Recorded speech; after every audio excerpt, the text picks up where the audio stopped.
Now hand over the session. Before that, sorry for a few things here. Participants and the speakers, welcome to our talk show. We appreciate you coming despite your busy schedule. Let me set the context before the interaction begins. Today's topic is decoding India's labor codes. The four labor codes aim to simplify multiple labor laws into a more streamlined framework. However, implementation isn't just about legal compliance. It impacts HR policies, employee engagement, payroll, working hours, social security, industrial relations, and is presently working with relations, and organizational governance. Today, we'll explore these practical aspects through the experiences of someone who has worked extensively in this area. And for the interaction, I would also like to invite Mr. Sheikh onto the call, who is an experienced general manager in human resources and is presently working with life science. Welcome aboard, Mr. Vishwa and Mr. Sheikh. Handing the session over to you, Mr. Sheikh. Thank you, Achana, and welcome, Kashi. It would be great to hear Kashi's experience. I'm still wondering. So there are every professional, they choose area in talent acquisition and talent management, HR business partner. And looking back your journey, you opted to be a IR person.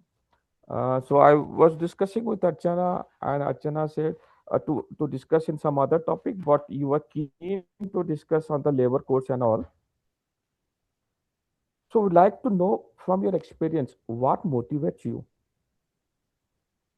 and on the deeper understanding of the labor code, and how has that knowledge influenced you as a HR leader. It would be great if you could summarize uh, everything. Thank you, Mr. Sheikh, and thank you, Archana, for such a beautiful introduction about me. I feel I have a long way to go to deserve such a wonderful introduction, actually. And good morning, everyone. And before I kickstart my discussion on today's topic, decoding labor codes, I would like to pose a very quick question to all the audience. That the question is like this: when was for the first time fixed term employment has been made part of the any India's labor codes or labor laws? Or I would also like to give you kind of hints that is it 2016 or is it 2018 or well before that? I would like to see some quick replies in the chat box.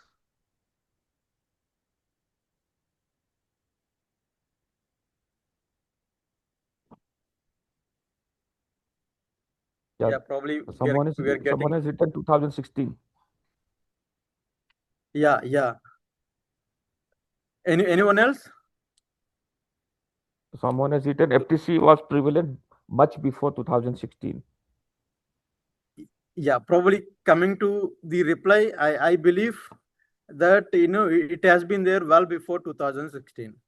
See, I would like to refer a definition of retrenchment, which has been introduced as part of Industrial Disputes Act way before 1984. If you see the definition of retrenchment, it has been specifically excluded three components. One, if an employee is superannuated from the industry, is excluded, and if an employee is terminated out of his continued ill health, is excluded. And there is also one more clause which specifically states that if an employee is out of the company on account of non-renewal of contract.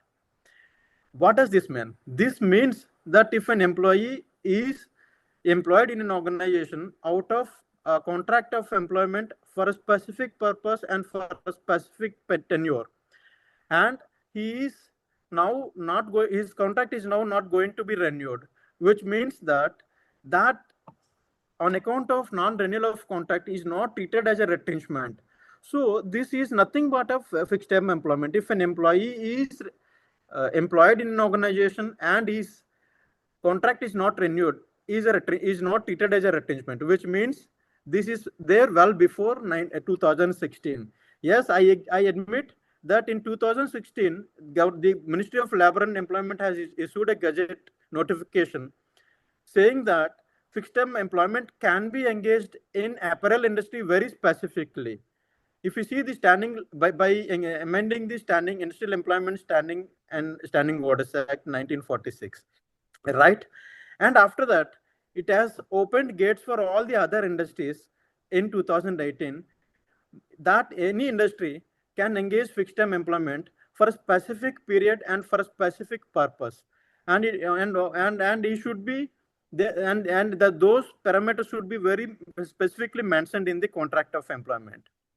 And probably, and as Mr. Sheikh asked, how did you generated such an interest, deep dive in labor codes?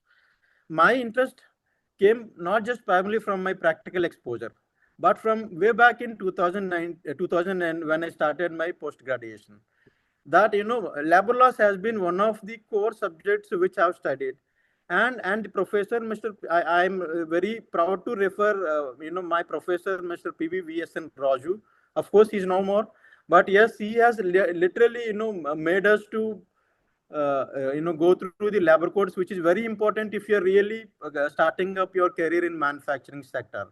So probably that made me to generate my interest and dive deeply into the labor codes. So probably with this, I would like to probably I hope I have answered my to Mr. Sheikh's question.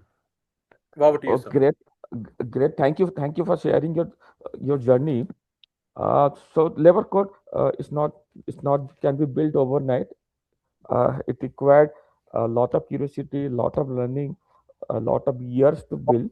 So I would like to ask audience. Uh, so can you text in the message which HR domain you are working?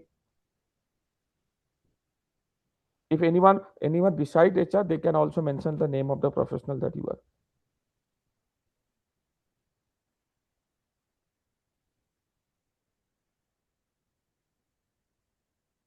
Audience, are you there with us? Yes. Audience, if you're here with us, please type in the chat box which particular industry domain are you into. Sorry, not industry, domain are you into. If you're from HR, are you from talent acquisition? Are you from the grievance handling? Are you HRBP? Please type in the chat box. We would love to hear from you. Okay, we'll probably Yeah, continue. yes, yeah. We'll continue to the next. The buzz of the town uh, is the four labor code. So everybody would have heard that four labor codes coming, consolidation of 29 labor code. So we'd like to hear from your perspective. What was the most significant changes that every HR leader should understand from the new labor code that we have, and what impact it would have in the organization? Sure. Probably this is the very important and a tricky question, which probably every HR professional is looking out for. And I would like to present, these significant changes in five major shifts. The first is the shift from the selective coverage to wider protection. If you see the the erstwhile labor codes, they are very specific and industry oriented or shops and establishment oriented. Whereas the other part, if you see the platform workers, the gig workers, and the workers who are working in Ola, Uber, so they are not specifically covered under any labor laws in India so far. So if you see, so in terms of the coverage, now they have been covered under the very specific social security code. They have now been covered. So that is the the first shift which I or significant change I would like to stress upon. The second is in terms of the uniformity. If you see the definition of wages, if you see the definition of wages in Minimum Wages Act, or the definition of wages in Payment of Wages Act, or definition of wages in ID Act, or definition of wages in Equal Remuneration Act. So there is a difference of the definition. The wage definition was very different from very in the erstwhile act to act. But in the labor codes, the definition of wages has been made very uniformly and defined in all the codes is the same. So that is the major shift that we can see in the labor codes, that in terms of the uniformity in definition. And third most, which I would like to stress upon, is the formalization. Whereas, yes, in the previous labor laws, there were only the court which has interpreted that there should be an appointment letter should be issued to each and every worker or the employee whosoever joins in industrial establishment or the factory or for the shops and commercial establishment for that matter. Whereas now the labor codes, if you see, it has very specifically mentioned that appointment letter should be issued to each and every employee whosoever joins in either establishment or a factory or a mine or a dock and work dock for that matter. So this is very great change which has been made part of labor codes. And fourth one, I would like to stress upon the recognition of new employment models. So erstwhile labor laws have never stressed upon the categorization of various definitions very specifically, except the Standing and Labor, Standing Orders Act. It specifies, it defines the classification of the employment models in terms of how do you define badali for that or casual labor for that matter. But if you see the current labor code, which has very specifically brought in fixed term employment in the labor codes itself, and it has defined the employees separately and the workers separately, so that to which various provisions should be applicable to when they are in workplace. And the fifth most is the structured IR framework, where it was not there well before in the actual labor laws. For example, if you talk about the recognition of a trade union, it was nowhere mentioned in any labor laws for that matter in India, except a few states. States like Andhra Pradesh, Telangana, and Maharashtra and Gujarat, they have got specific in the, state laws which has defined the how to recognize a trade union, whereas it is not there in the central labor laws. But there is a practice which is existing, which came out of the the labor conference that happened way back in 1956, led by Guljarilal Nanda, then the labor minister. They have defined a code of discipline, which is only a the understanding between employer and the union and between the government, that there should be a code of discipline and which defined as to how a recognition of a trade union should happen. But it is not mandated across India and across industries. So that is the the lacuna that was available in the erstwhile labor laws. But if you see the current labor codes, it has specifically defined as to how a recognition of a trade union should happen. If there is a single union existing, that single union should be recognized as a trade union. And if there are multiple trade unions are existing, and the union which is having a 51% above membership of the of the union should be recognized as a trade union for instance. So these are the significant changes which I would like to stress upon and put forth before the audience today. Thank you so much, and over to you, Sheikh.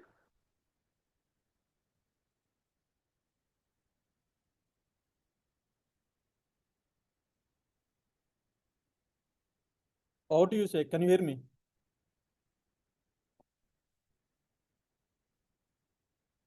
Hello. Uh, thank you, Sorry, I have unmuted from my end. thank you. I appreciate how simplified you made the complex four labor code, and uh, so that has really helped us to understand the framework. And so this all labor code was introduced to modernize the code that was there for centuries. Almost all some labor codes are for from the time of the British time. It was more for a strategic part that I mentioned. It's about simplifying the business, supporting and protecting the employee rights. So thank you. Anyone from the audience? So, which labor code you are interested to learn, or which labor code you want to hear more about it?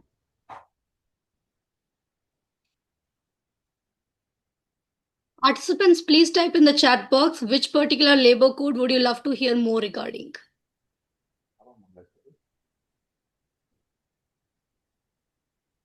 IR, okay. OSH, IR again. Plenty number of people are coming from IR, I believe. Okay, yes, that's good. So, IR is one of the toughest topics. I'd like to hear more about the code on wages, because I believe it has more impact. Yeah, every industry has a different code of impact. The IR is more on the factories part. So that would really help. So now let's move to the next part. So each labor code focuses on different aspect of employment. from wage to industrial relationship to social security. Now we have come up with a workplace safety also. Based on your experience, what do you believe? Which of the labor code has the greatest influence uh, in terms of HR policy, day-to-day HR activity, the management? So, so I will repeat again. Among the four labor code, which one do you believe will have the highest impact on the HR department, and why? Uh, Thank you, Sheikh. It's really very important question for the purpose of the audience. And I would not admit that a specific code has a a more impact for that matter. I would say all the four codes have got major impacts in respect of its purpose. Right. But again, I would like to stress upon two codes which I believe, in terms of its implementation has got impact. The first and foremost one I would like to stress upon code on wages. Code on wages, actually, it has first talked about the definition of wages, which has, really, very tricky. And now, I just would like to refer to my one of recent conference which I've attended last week only in Delhi, of course, organized by FICCI in association with ILO. And there were about 9 panel discussions happened, and for 2 days together. And and in all the panel discussions, the code on wages have has stressed upon very much. And there were presentations also, and it was more about how the definition of wages would have an impact across all the labor codes and across the industry. And I would like to very deep dive into the wages definitions very specifically, that the wages has been defined in such a way that it includes all emoluments and includes basic wage, dearness allowance, and retaining allowance, if any, in the which is in the which they operate. And it has specifically excluded certain components which starts from the bonus act, the payment of bonus under payment of bonus act, and HRA, conveyance allowance, and gratuity and overtime allowance for that matter. And it has specifically excluded certain components. And it also touched upon how a deemed wages should be. If these exclusions part is in excess of 50% of the basic pay, and that in excess part should be again added back to the wages for the purpose of various statutory contributions, while you calculate employee provident fund contribution, or while you calculate the employee state insurance contribution, or while you calculate the gratuity for that matter when an employee retires or resigns from the organization, or while you calculate an earned leave encashment during the employment. So it has a specific it has very categorically defined. But in the myth, the other side, that it only includes in the industry, but that it only includes the basic pay, DA, and retaining allowance in the industry. But it is not. It includes all the allowances whatsoever which the industry is operating, except those specific exclusions mentioned therein. That is what one should be very clear. Should be very clear of. For that matter, if you are operating any special allowance, that should be again defined in the wages part. Right. For that matter, if you are operating any specific allowance being given to an employee in the terms of allowance, and which is not part of the exclusions, that is a wage. You cannot just be specific to basic wage or dearness allowance or the retaining allowance, but or the all the other allowances which are being either in kind or in cash being paid to the employees ordinarily, necessarily, and uniformly. That is a part of wages. Yes, this is about the code on wages, which I would like to stress upon, which has major impact. And one more thing which I would like to stress upon is the industrial relations code. As I said already, in the previous discussion, that it has made very clear that as to how a union should be recognized and what for it is. Whereas in the actual labor laws have never defined in any labor laws about how to recognize a trade union. So this has actually opened a gates for the industry to make their IR framework very clearly, and how specific they should be in dealing with the trade unions, and while negotiating with in terms of any long term wage settlement which they need to make. So probably I have answered to the question very specifically asked by you. Over to Yeah, you. that's a very practical perspective.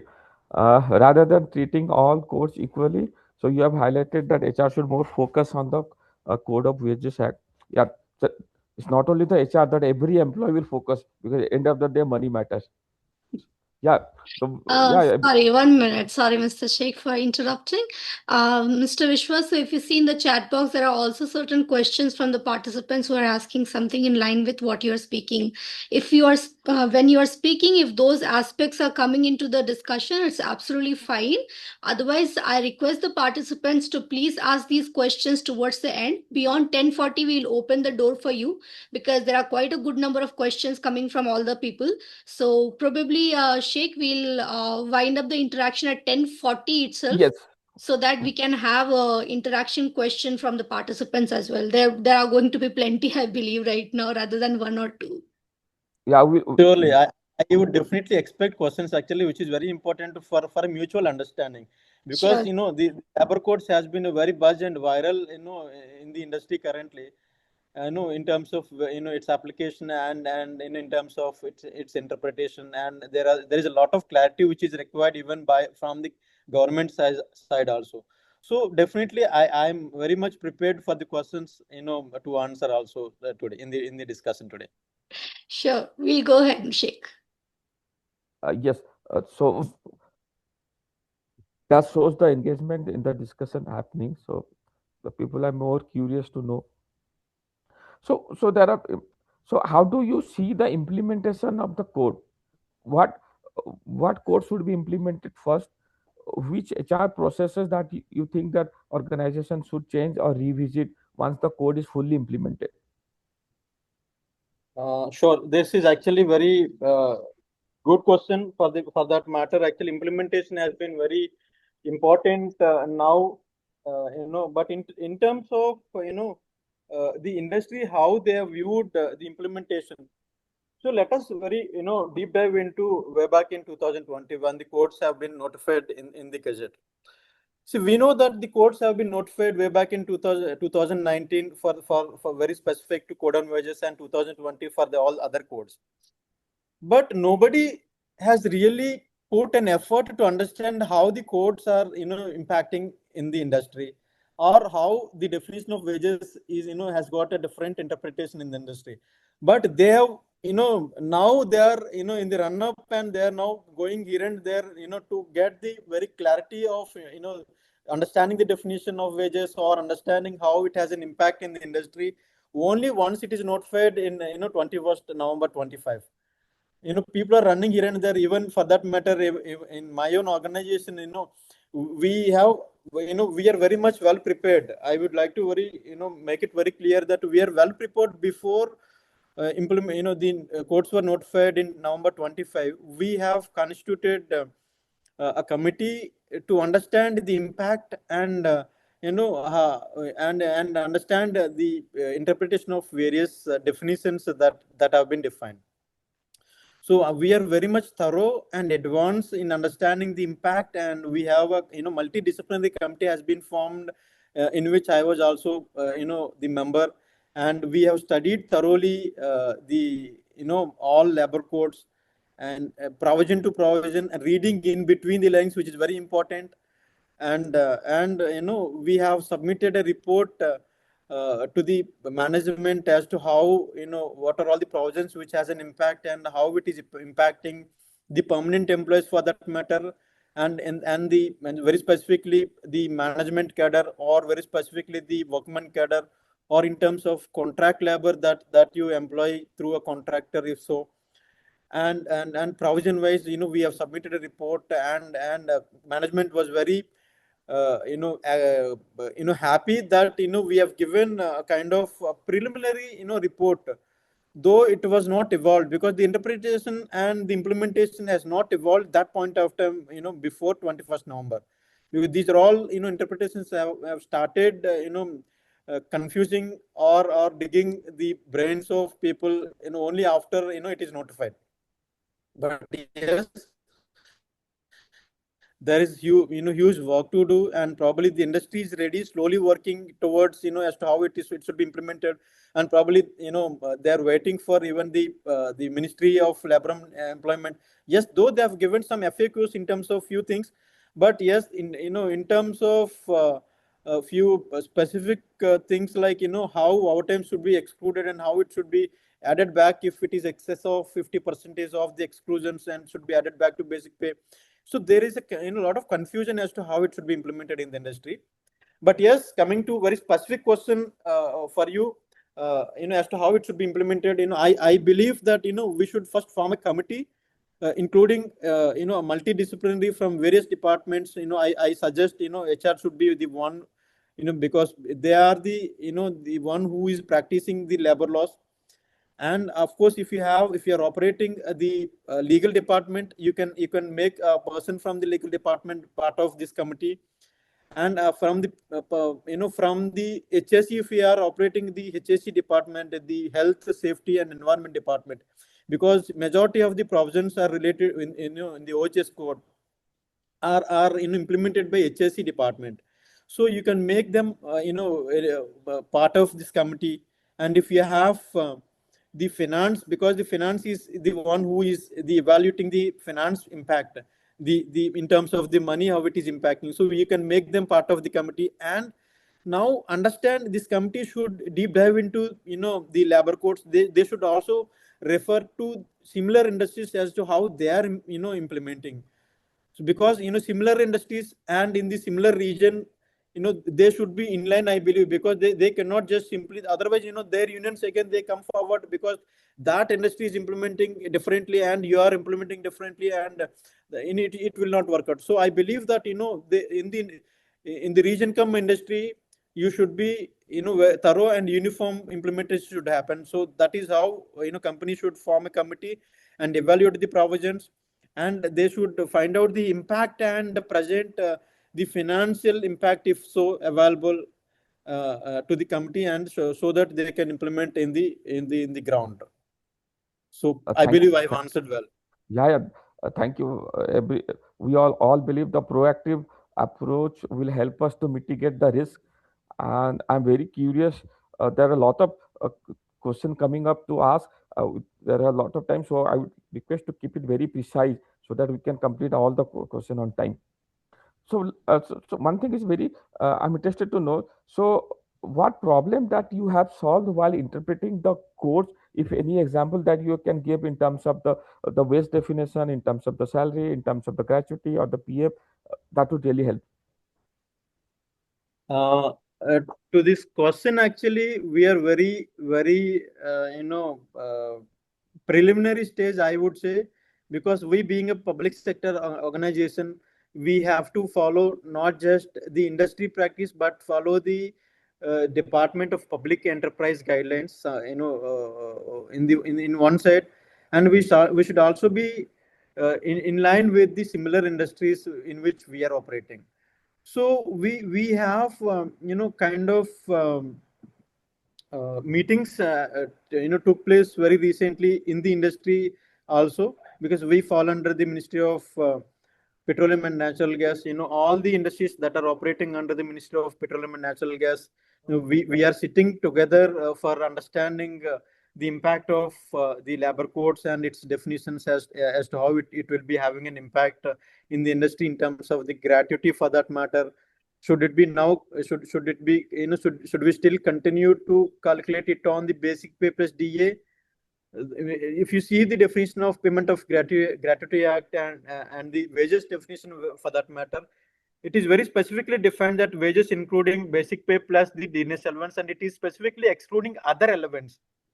So that made very clear that the Payment of Gratuity Act, how the gratuity should be calculated, and it was only on two components, basic pay plus DA. But if we see the current definition and the code on wages, it is opened gates that, all other allowances should also be part of the wages definition, excluding those specific, categorically, which are excluded from the wages from A to I. Right. So we have to now see how other allowances should we have to add it back to wages for the purpose of gratuity calculation, or not, or again for the purpose of EL encashment. Again, EL encashment, though there was no specific definition as to on on which component should it be calculated, but there is an industry practice which is existing in across India in majority of the industries, I would say, that it was always being calculated on the basic pay plus DA, right? Whereas now, again, there is a uniformity in wage definition. So do we have to again take the other components of allowances should be considering being should be considered to the wages for the purpose of an EL encashment or not? That we need to see and interpret. Probably the interpretation would evolve. Maybe I would take, I would say in another 3 to 4 months, or in 6 months, probably it would evolve, and probably industry would be in line in understanding and calculating and disbursing the wages for that matter. Yes, there are other common components like within which period should the wages be be dispersed, like for the if some employee is retiring, it should or if employee is resigning, the payment of wages should be done within 2 working days, or the payment wages should be done within 30 working days. But it is only the wages part, but not all other the full and final settlement, which I would like to very specifically stress upon here. So I believe I've answered well. Yeah, thank you for sharing the example. The example help us in better understanding. We'll come to the audience. Can you share any level or challenges that you have faced in your organization? Any challenges you can type.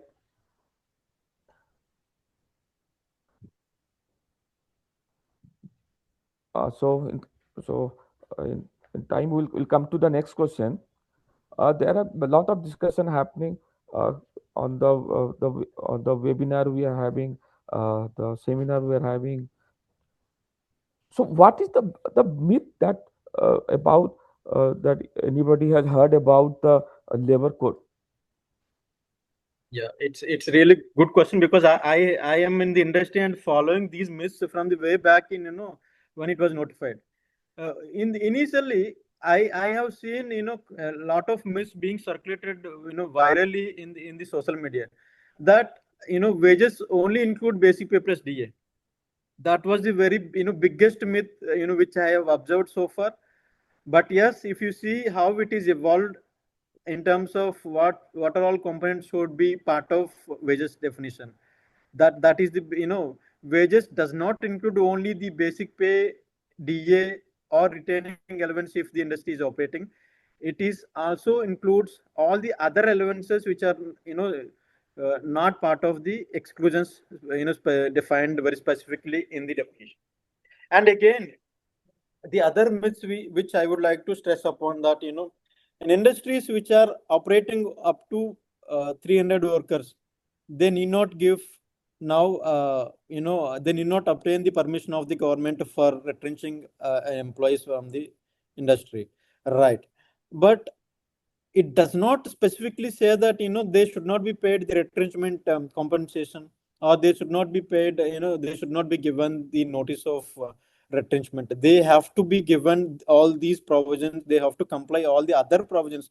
They need not only obtain the government permission, but they have to follow all the other provisions that are mentioned therein, to be a better employer in the industry, and be treated as a a model employer in the industry. That is what the myth which is under circulation. Probably they should come out of very clear clarity that they should follow other provisions for that matter. I wanted to curtail it, my discussion for the purpose of the audience, and seeing the time in time as the constraint. That's a practically roadmap. And thanks for having. Before you conclude, so the last question that we would ask before taking question from the audience. So, what advice you would give HR professional, the young HR professional who are coming up, who would be working on the IR part or any of the labor code? So, your advice. Uh, Thank you. It's a really good question. Actually, what I believe that in the industry, labor codes has always been viewed as a collection of sections, for that matter, or collection of rules or collection of penalties. So they are viewing it as how number of sections has been reduced from the erstwhile 1221 sections to currently 584, or erstwhile beyond 3000 rules to currently defined curtailed down the rule number of rules, or consolidating the penalties under various labor laws to now making unified penalties. They should not it should not be viewed in that way. It should be viewed very practically, that it has an impact. It is an operating system in the workplace. It influences how we design the compensation structure, for that matter. It influences how we ensure the safety at workplace, for that matter. And it influences how we uh, uh, clearly define our appointment letter. Now they have very specifically mentioned what are all the parameters should be made part of the appointment letter. It influences how we are making your appointment letter very clear, and what are all the provisions should be made part of the appointment letter. For that matter, I would like to refer one of the provision with regard to employment of women during 7 p.m. to 6 a.m. in the night. In the erstwhile labor laws, it has nowhere defined that p.m. to 6 a.m.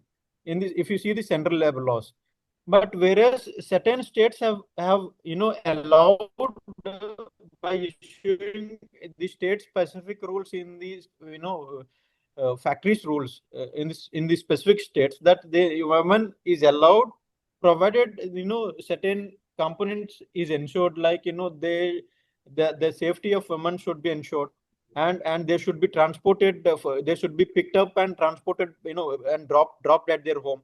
And they should be there should be provided a security in the transportation and at the workplace, right?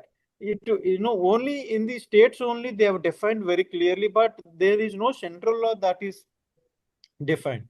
And again, I would like to again make a point that when you are now employing women during 7 p.m. to 6 a.m., you should now obtain consent from them to employ them during that period. It is not that you have to abruptly or unanimously employ them during this period. You have to now obtain their consent while employing them during these specific timing. So how, but in again, in how do you operate it? Certain organizations, what they made, that they have made this consent as part of their appointment letter, but still that is not sufficing and complying to the provision which is now come into picture. You have to again obtain the consent from them to employ women during this period, because the law says that you have to take a a declaration or consent again, you have to take, and your erstwhile appointment letter provision will not will not prevail now. So that is what I would like to make very clear. And probably you should not see labor codes as a complaints project. You should see how it is operating and impacting the workplace, and how you are ensuring the safety, and how your compensation structure should be, and how fair are you in terms of their grievances, if so arises in the in the workplace. So probably I would like to put it like this, as a complaints part. That's great to hear. Yeah, there are many questions in terms of the amendment of the labor law and the scale of project. So one need to be clear. So our labor law are state law, central law, and concurrent law. So there are difference. Like central law is the PF, ESIC, gratuity.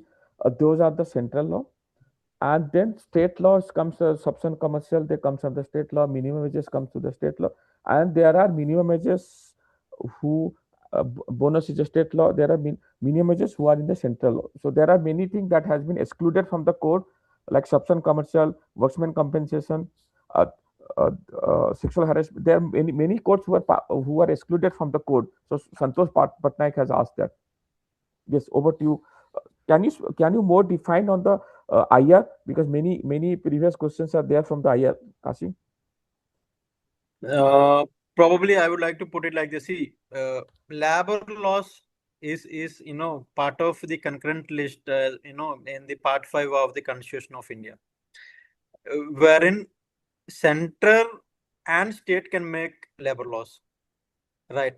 But very specifically, if central is making labor laws, and to the organizations which are covered, as the appropriate government of the central government, again, the labor laws that are enacted by central government, to which it is applicable, and again, to the organizations or the establishment to which the state government is the appropriate government. So the state government is the appropriate government, and state would make its rules. I won't say it is the act they would make, but it is the rules which the state should make to implement those central laws in the in the establishment to which state is the appropriate government, right? So coming to your specific question in terms of the IR code, right? IR code is, of course, enacted by the center, and again, for the establishments to which the central government is the appropriate government, like CPSEs, central public sector organizations, and organizations under central sphere, in which the center is having 51% or more stake. So a center is the appropriate government, and the rules of center would be applicable, not the state rules, right? And coming to the state, to which state is the appropriate government for the establishments covered under the state government, and the rules from the state would be applicable, whereas the code is again the central code would be applicable. So probably this is how I would like to interpret and put it before you. Thank you, Kashi. And over to you, Archana, to take it further. Thank you. It was a great discussion. Thank you so much, Sheikh, for your interaction. And now over to you, Kasi. Thank you so much for your beautiful interaction and also answering the questions. I really appreciate it. At the same time, participants, I really request you to please turn on the video, because it will be easier for us to have an interactive session.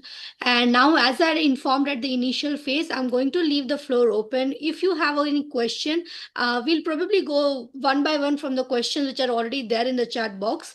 Okay, so I request the participant who has put forward that question to raise their hand so that I can unmute you from my end.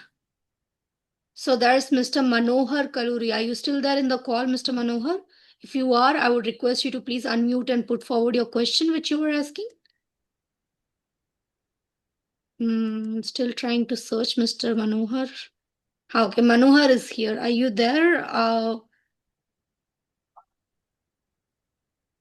So Sheikh has also sent across a LinkedIn ID. If the participants would like to connect, please do send out a request to him as well. Thank you so much, Sheikh, for that. Okay, so Manohar's question is there. Mr. Vishwa? Yes, but he's Achha, I think I would like to answer the questions which are already put it in the chat box. Yeah, please, let's go ahead in that manner. Like to go one by one, It might take time, yeah. Yeah, somebody asked me, from your perspective, what are the most significant changes that every HR leader should understand? Probably this question I've already answered in the discussion. One question would be repeated by me always. Whatever Sheikh was asking, the question, I was putting it up in the chat box. Okay, fine. So those questions you can remove.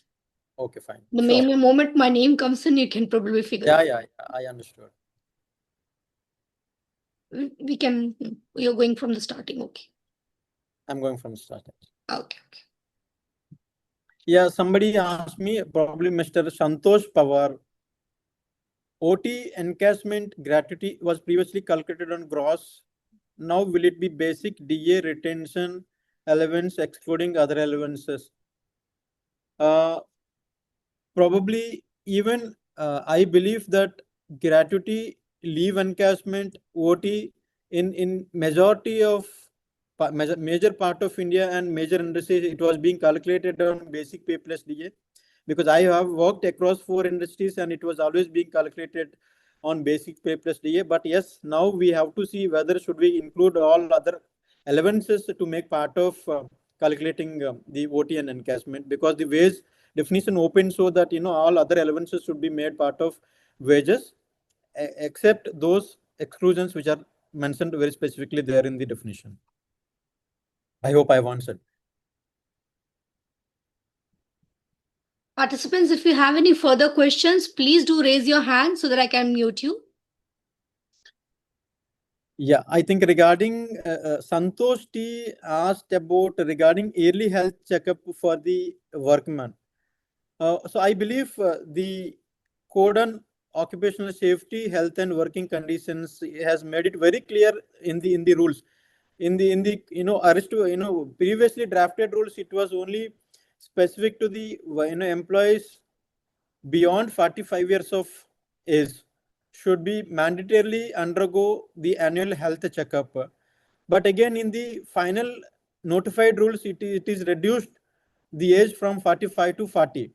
So employees whosoever is beyond 40 years of age should be mandatorily covered under the annual health checkup, and the test that should be conducted should be again decided by your specific industry. By probably, if you have the medical officer in place, the medical officer should define what are all the tests should be conducted to based on the nature of industry. Because the test should be based on the nature of industry, and it cannot be very uniformly applicable.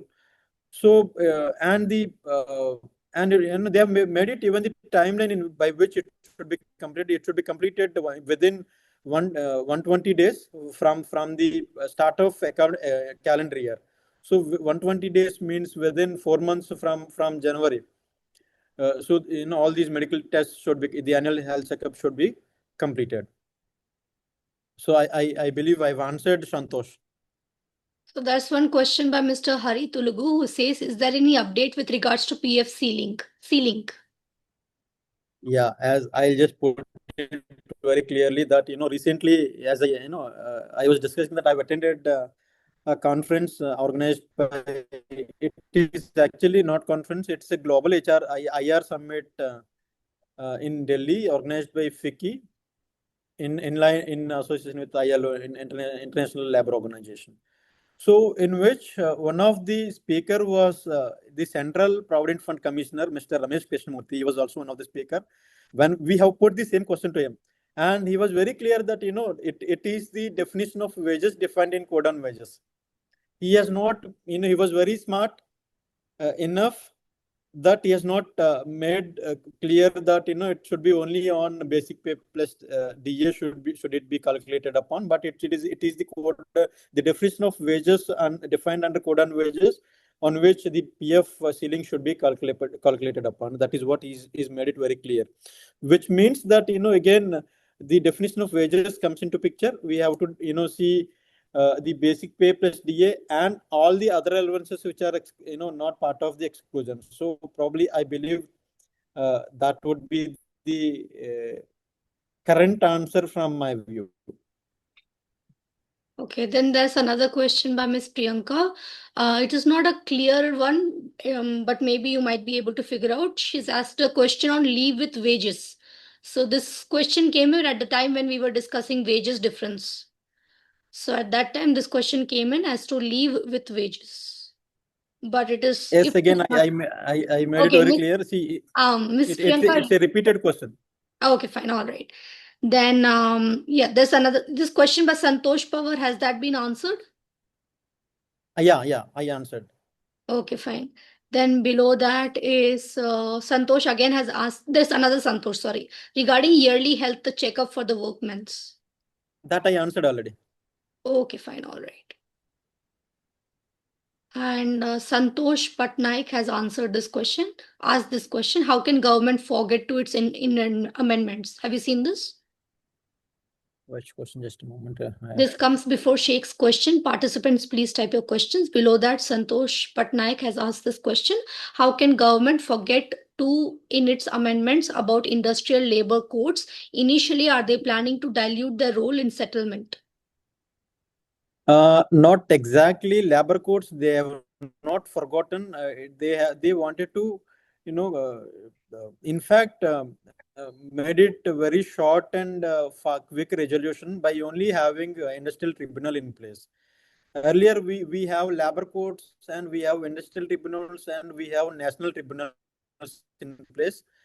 National tribunals, of course, are under the sphere of central government, but industrial tribunal and labor court are under the sphere of state governments. Wherein they have in the schedule 2 and 3, if I'm not wrong, of the erstwhile ID Act, that schedule the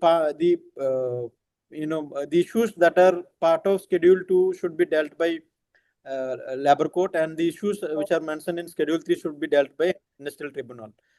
Whereas now there is only one dispute resolution mechanism which is defined by the under the IR code, wherein industrial tribunal is the one for all the disputes in that comes out of IR code. Then the other question by Mr. Manohar. I hope I have one.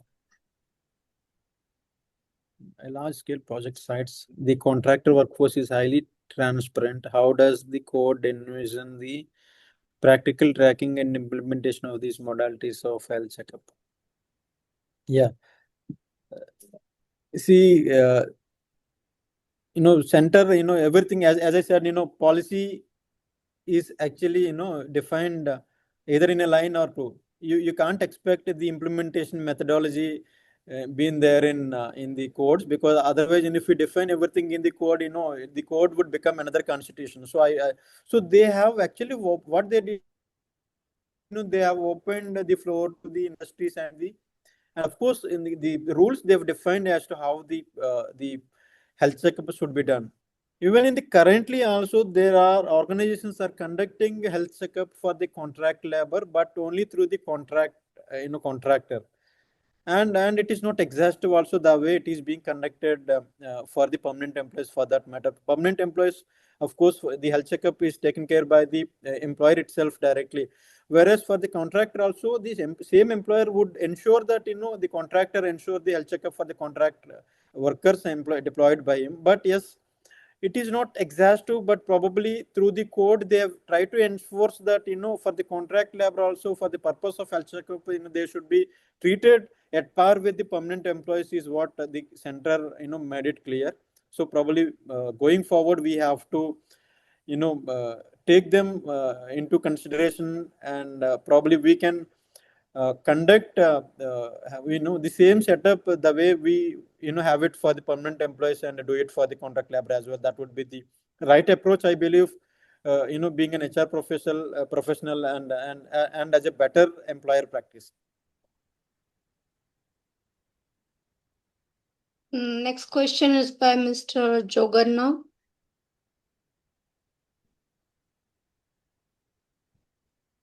Sure, Mr. Joganna. We'll probably contact for this. And Ranganatha says, is the 50% should be on gross pay or CTC for considering wages as per code on wages? Let me make it very clear that it is not 50% of basic wages. It is on. We should not treat it in that way. Actually, it is not either 50% of CTC or 50% of basic pay. What I would say that you should see how the exclusions from A to I are beyond 50% of basic pay. We should not see look in terms of the CTC how we are operating.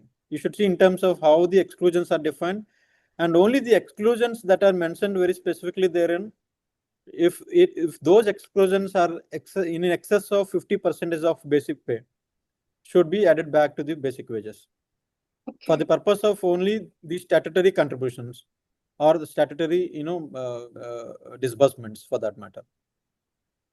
Next question is by Mr. Santosh T. He asked regarding CMPF, any impact in labor codes? Just a moment. Which CMPF?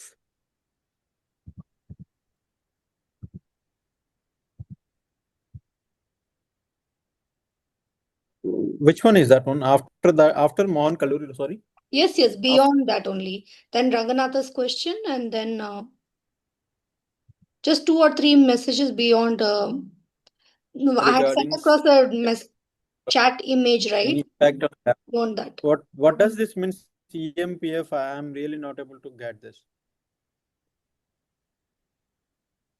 Santosh, if you are there, can you just elaborate what is CMPF? Santosh T, ma'am, probably you can unmute I've him if unmuted. he's available. Santosh, if you are there, please elaborate what is CMPF so that I would be able to answer you. Ma'am, if he's not coming up, let us go. Sure. Yeah. We have Probably next question would be discussion is happening on revising to 25K for EPF contribution, but gazetted notification is avoided. Yes, I agree. Even in the recent cabinet meeting of the Ministry of Labor and Employment, it is been circulated that the PF ceiling from existing 21,000 to 25,000 is being approved by cabinet, but yes, it is yet to be put forth before the parliament for its approval and final notification.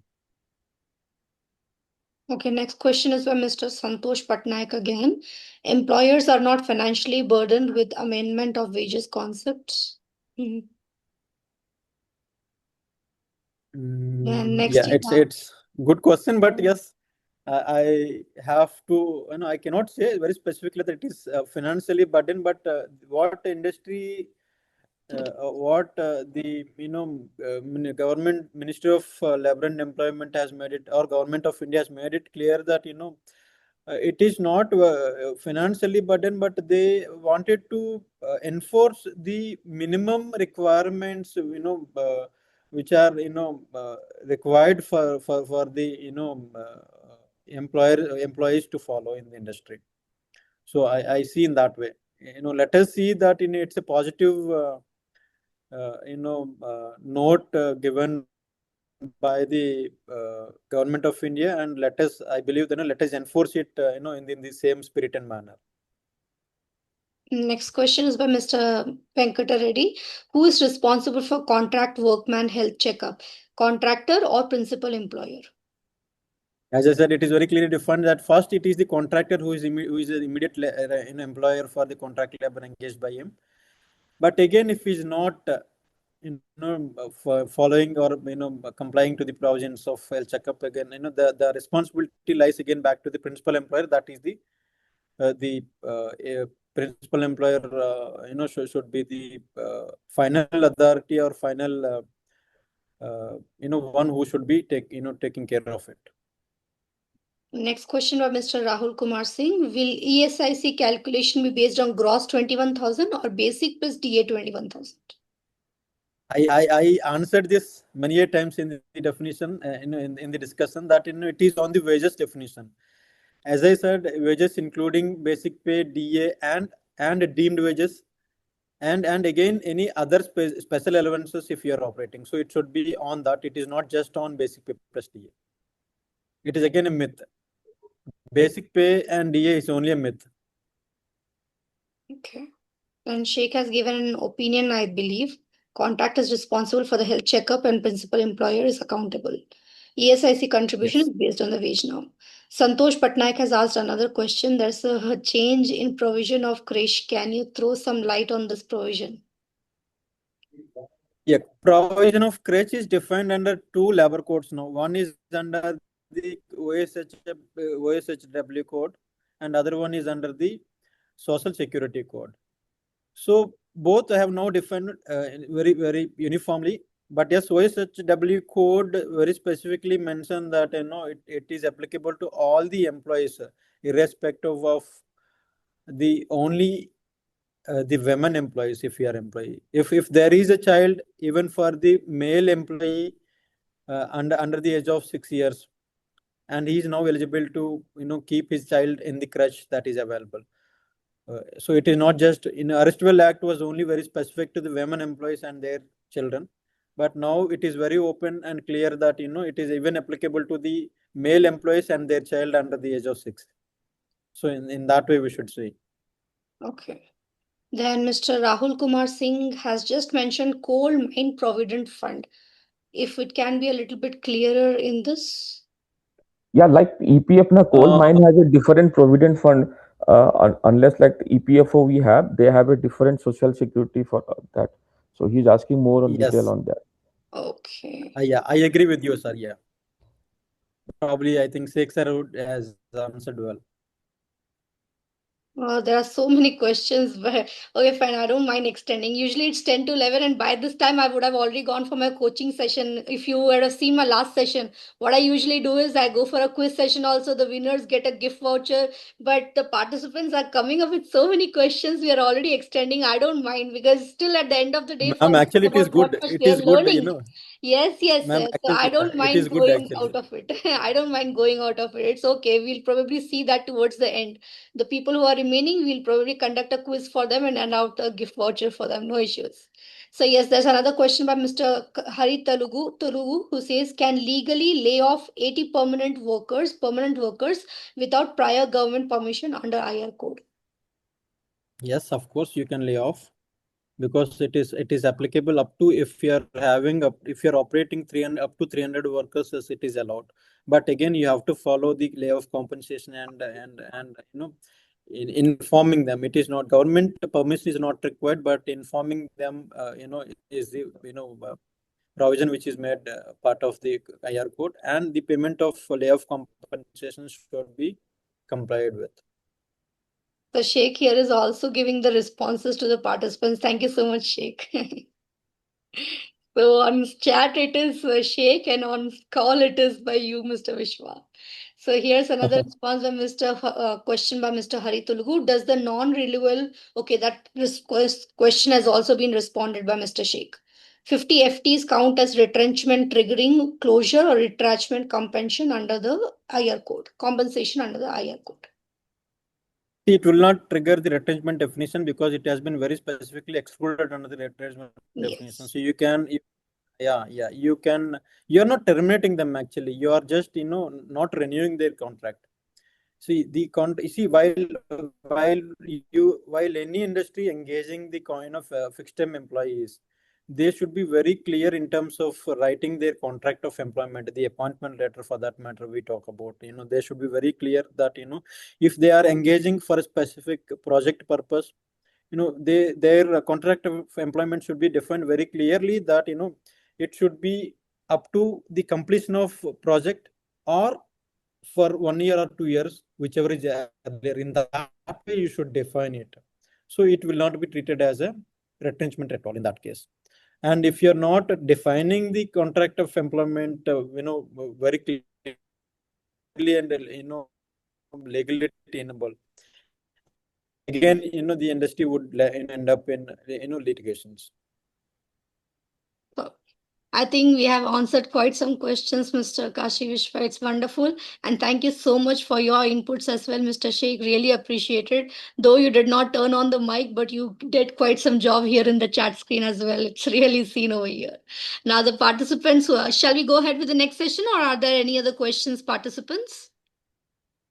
If there is any question, request you to raise the hands, else we'll go for the next session. It's going to be a very challenging one, and it's an enjoyable one. Those who are staying till the end, trust me, you are in for a small fun right now. So we have discussed something extremely serious. Now let's go on to not the a gamification mode of it. So we'll have a quiz session right now, participants. All of you who are here, we'll be asking you just 3 questions. It is going to be played via Mentimeter.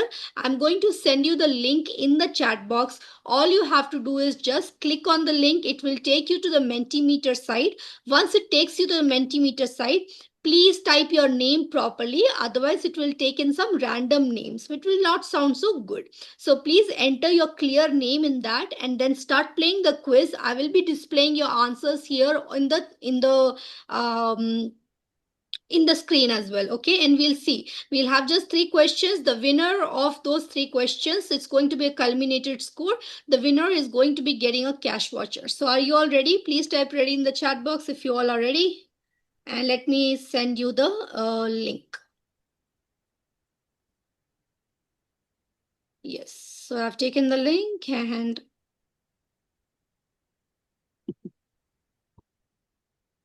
here it is in the chat screen. Thank you so much everyone for responding already. Okay, so the link is here in the chat screen, and now all I want you to do is just look at it and start responding. Okay, so 6 players are already ready. Good. 8. Good. 7. Okay. 8 people are coming and going. Make sure you're giving your right names. 9 players. 10. Good. Mr. Vishwa, you're also welcome to play in, no problem. But the rules are very simple. That is, if you are winning it, I'm not giving the cash voucher to you. I'm gifting it to the other. It is unfair, ma'am. It is unfair, actually. Yes, so we have 11 players. I think we can start because keep Ma'am, going. probably can we wait for 1 more minute? I believe everybody would be joining. Yeah, okay, then fine. We'll wait for a few more minutes. No issues. 13. Yes. Good job of waiting. Because people are so much interested in labor coats and I believe Yes, they would. yes. I'm good Guys, I at think this. guys, you will have a gift voucher also. In fact, I have received it very personally from Achna ma'am. Thank you so much. I have witnessed it, and I'm sure in that you will get it. So please, answer. Thank you so much for that. Okay, we'll probably start. Only 13 have joined. It's been some time. Maybe others are facing some concerns with the network problem as such. So we'll start Probably. with the first question, and you have 30 seconds to answer this question. Here's the first one. The 4 codes were introduced primarily to, you have 3 options in front of you. Increase the number of labor regulations, consolidate and simplify multiple labor laws, transfer HR responsibilities to employees. You have 20 seconds more remaining.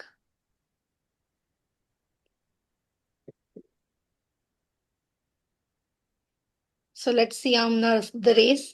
Out of the 13, who is winning?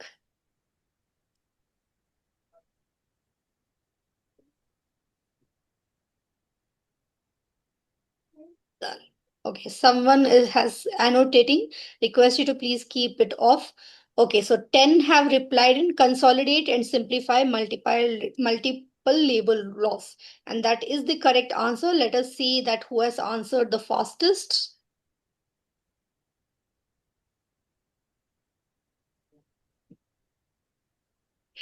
Mr. Vishwa, please slow down a little bit. No, Okay. ma'am. Probably you can go to second one. You can. Yeah, no issues. But we have 3 questions. It will be a culminated one. Thank you so Yeah. much, Mr. Sheikh, for also participating here. May I know who is Vroom? Because the name is probably not displayed here properly. Saran Kumar is the second one. Okay, so we'll go for the next question now. Yes. So 13 players are ready, and we'll start with the question.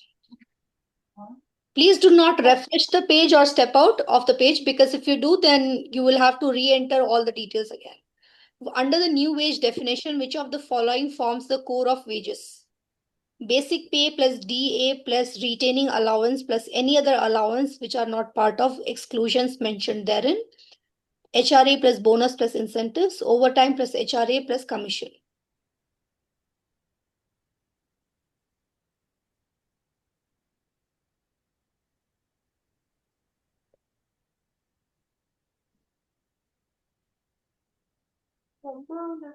Okay, Mr. Anil, thank you so much. Request you to please check if you are able to log into that site which I've given on the top. If you click on that, you will come and play it along with all the other participants. Yes, the answer is right, the first one. And let us see who has got it right. I mean, now it's a culmination one of the first and the second one. No. So Saran Kumar is again coming to the second one, and Vishwa, you're leading again over there. But I think if the third one is coming in, then we will be seeing the culmination score in the third question, and we'll be seeing who's getting all the three of them right, the fastest one. 12 players, just one more player is waiting for him. We are playing with 13. Where is the 13th one? Vishwa, is that you? Did you step out? No, I'm there. Okay, all right. Fine, we'll probably start. Someone has not joining in. No issues. The Industrial Relations Code primarily deals with areas such as income tax and corporate taxation, recruitment and employer branding, trade unions, industrial disputes, and standing orders. Yeah, 20 seconds remaining.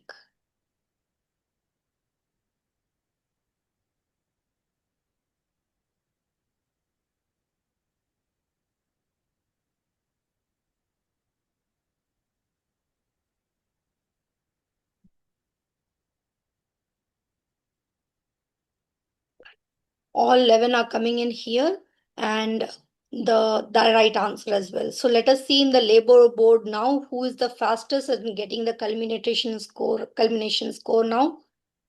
Okay, one person is coming towards the end.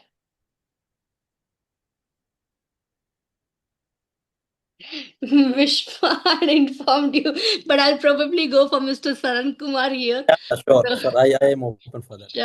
Sure. Thank you so much. So, Saran Kumar, I will be contacting you. Request you to please drop me a hi in the chat box so that I can contact you back with your gift voucher as well. We have quite some participants. It might get mixed. So, I request you to please drop me a hi. Otherwise, also, I'll anyways check and let you back. Okay, so participants, thank you so much for playing this game along with me. It's wonderful. Thank you so much for putting in so many questions as well. This was definitely one among the most interactive session. Really, I must tell you, Mr. Vishwa, I have handled quite a good number of sessions, but definitely one of the sessions wherein everyone came in, participated, was so much interested to contribute something, was so much interested to learn something. It's really this one. Okay, so before we conclude today's session, I would like to quickly share a few updates from Confidence Communique, which I had told at the initial phase also. In today's discussion added value to you, please support us by subscribing to our YouTube channel and joining our WhatsApp community for regular updates, upcoming talk shows, and learning resources. In fact, our upcoming one is going to be on 22nd. I'm speaking to the speaker for the same.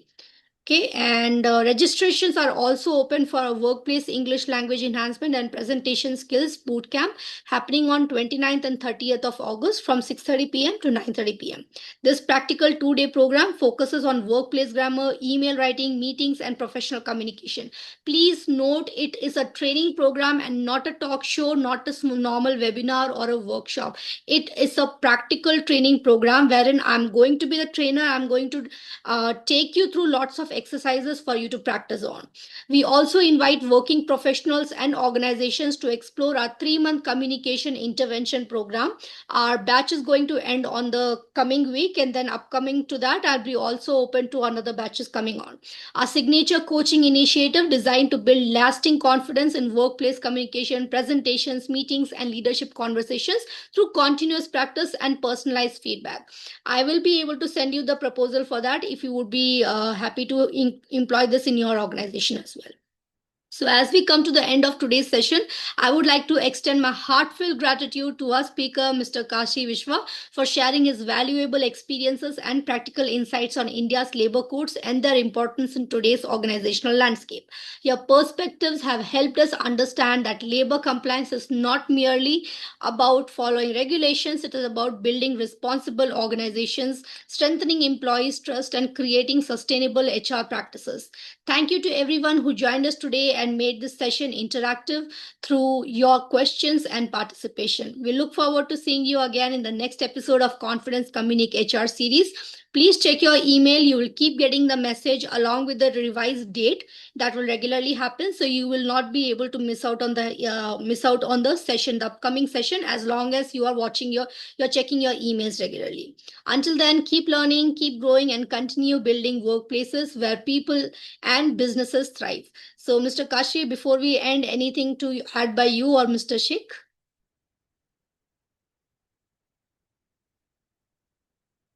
Sorry, you're not audible, Kashi.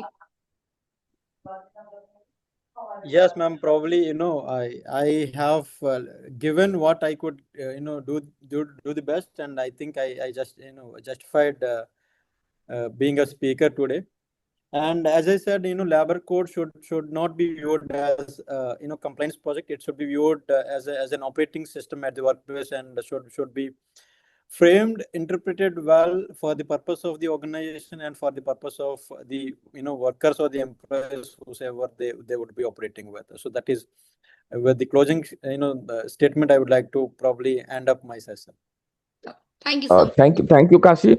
The one suggestion to all the participants: please keep reading the labor code, and still notification are yet to come, rule are yet to be published by the state.